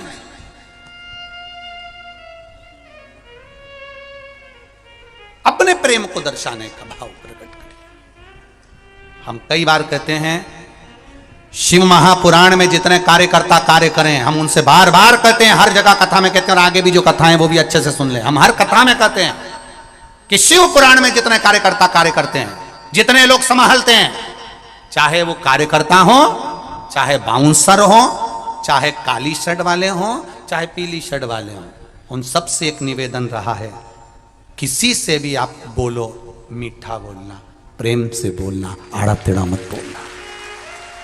दुनिया के लोग आपको नंदी के रूप में देखते हैं, सेवक के रूप में देखते हैं कि आप देवाधिदेव महादेव की सेवा करने आए हो, और आप अगर किसी से अपशब्द कह दो या किसी से आड़ा टेढ़ा कह दो तो उसमें आपकी श्रेष्ठता नहीं है। दुनिया के लोगों को ये लगता है हम सीहोर वाले महाराज की कथा में गए थे और हमारे को ऐसा कह दिया। दिक्कत वहां खड़ी हो जाती, प्रेम परोसा जाए। आशुतोष शिव महापुराण की कथा है, आशुतोष आपके भीतर भी होना चाहिए। आपका किसी से बैर नहीं, केवल प्रेम होना चाहिए। लुटाओ प्रेम, जितना दे सकते हो दीजिए। अपने स्नेह को बांटने का मौका मिला। क्या मिला ये कोकड़ी वालों को, क्या मिला ये बालोदा बाजार वालों को, ये भाटापारा वालों को, ये कोकड़ी गांव के लोगों को, बालोदा बाजार वालों को, भाटापारा वालों को, या छत्तीसगढ़ वालों को ये 7 दिन प्रेम लुटाने का मौका मिला है। कितना लुटा सकते हो लुटाइए। शिव महापुराण की कथा नहीं होती है, ये प्रेम देखा जाता है। अभी कथा थी मालेगांव में, मालेगांव में कथा, पूरा भारत का लोग जानता है कि मालेगांव में क्या स्थिति रहती है, ये पूरी दुनिया जानती है। उसके बाद भी मालेगांव के लोगों ने इतना प्रेम लुटाया कि एक धर्म का व्यक्ति नहीं, सभी धर्म के लोगों ने खूब खिलाया, खूब आनंद में रखा। केवल एक धर्म का नहीं, सारे धर्म आगे बढ़ गए, सारे धर्म अग्रण्य आ गए। प्रेम में वो बल होता। बहुत टेंशन था, बहुत टेंशन था लोगों को। मालेगांव में कथा, मालेगांव में कथा, मालेगांव में कथा, कैसे होगी, क्या होगा? कथा हुई। क्या भाव लोगों का, क्या हृदय, क्या प्रेम लुटाइए, केवल प्रेम। सभी धर्म के लोगों ने प्रेम लुटाया। अभी ये कथा पूरी होना है। ये कथा पूरी होने के बाद में 13 जनवरी से कानपुर में कथा होना, पर भीड़ को देखते हुए जो कथा 13 जनवरी से कानपुर में थी, वहाँ परमिशन नहीं दी गई है, इसलिए वो कथा 13 जनवरी की कैंसिल कर दी गई है। जो कानपुर वासी हैं वो ध्यान से सुनिए। होता है भाव, जहां दिल लगे। कई लोग कह रहे थे मालेगांव इतना ऐसा क्षेत्र जहां कथा, इतना प्रेम परोसा मालेगांव के लोग, लाखों लोग पहुंचे, पर सब धर्म का व्यक्ति वहां जुड़कर उसने सेवा का तल्लीनता प्राप्त करी। कोकड़ी वालों को मिला है मौका, कोकड़ी वालों को, छत्तीसगढ़ वालों को मौका मिला है। बार बार कथा का ये मौका नहीं मिलता अपने क्षेत्र में। अगर बालोदा बाजार में कथा हो रही है, आपके कोकड़ी में कथा, ये भगवान की कृपा से हो रही है, ये प्रभु की कृपा से हो रही है। क्या प्रेम लुटाना आपको, कितना प्रेम। हमारे सीहोर नगर में 16 फरवरी से 22 फरवरी तक रुद्राक्ष उत्सव हो रहा है। बाबा की ऐसी कृपा, पूरा सीहोर, एक एक समाज, एक एक धर्म का व्यक्ति लगा हुआ है। सारे, चाहे अग्रवाल समाज हो, महेश्वरी समाज हो, ब्राह्मण समाज हो, साहू समाज हो, राठौर समाज हो, भाऊसर समाज हो, स्वर्णकार समाज हो, दर्जी समाज हो, कुशवा समाज हो, कायस्थ समाज हो, जितनी समाज होती है, सब समाज के लोगों ने अपनी अपनी धर्मशाला निःशुल्क कर दी भक्तों को रुकाने के लिए। रुको, और सब जगह प्रसाद की व्यवस्था कर दी, सब जगह खाओ आओ। 16 फरवरी से 22 फरवरी रुद्राक्ष महोत्सव में कितने लाखों लोग जहां पहुंच रहे हैं। भगवान का केवल एक रुद्राक्ष का महत्व, और कंकर संकर की भूमि पर दुनिया के लोगों को जितना रुद्राक्ष का आनंद है, उतना लोगों को केवल शिवरात्रि के दिन फुलेरा दूज का जो महत्व है, वो फुलेरा दूज के महत्व को जानने के लिए केवल दुनिया के लोग वहां पहुंचते हैं, केवल फुलेरा का आनंद लेने के। कितना महत्व है रुद्राक्ष महोत्सव, उसको जानो, लुटाइए। ये मौका मिला है आनंद का, दिल से प्रेम लुटाओ। नंदी से कहा, नंदी ने देवाधिदेव महादेव से नहीं कहा। केवल नंदी आंख बंद कर बैठे थे, कहते से ही भगवान गणेश के शब्द शिव जी तक पहुंच गए। शिव जी के नेत्र खुल गए और उन्होंने जलंधर के पास पहुंचकर पार्वती जी का हस्त कमल छुड़वाया। जरा विचार करिएगा, आप नंदी से कहते हो मेरे महादेव तक बात पहुंच जाती है, आपको केवल नंदी से प्रेम से कहना है, नंदीश्वर मेरे बाबा, ए मेरे बाबा, आप रोज शिव जी को लेकर भ्रमण पर निकलते हो, मुझे बहुत दुख है, आप मेरे दुख को मिटाने के लिए मेरे दरवाजे पर क्यों नहीं आते। नंदीश्वर से कहा शिव जी तक बात पहुंच जाएगी, शंकर के नेत्र आपके लिए खुल जाएंगे और महादेव आपके यहां खड़ा मिलेगा, मेरा महादेव आपके पास में खड़ा मिलेगा। आशुतोष महापुराण की कथा कहती है, लोग कहते हैं नंदी को कहने से क्या होता है, ये शिव तत्व की कथा आशुतोष महापुराण कह रही है। कहा वहां तक पहुंचा, दिल से दिल का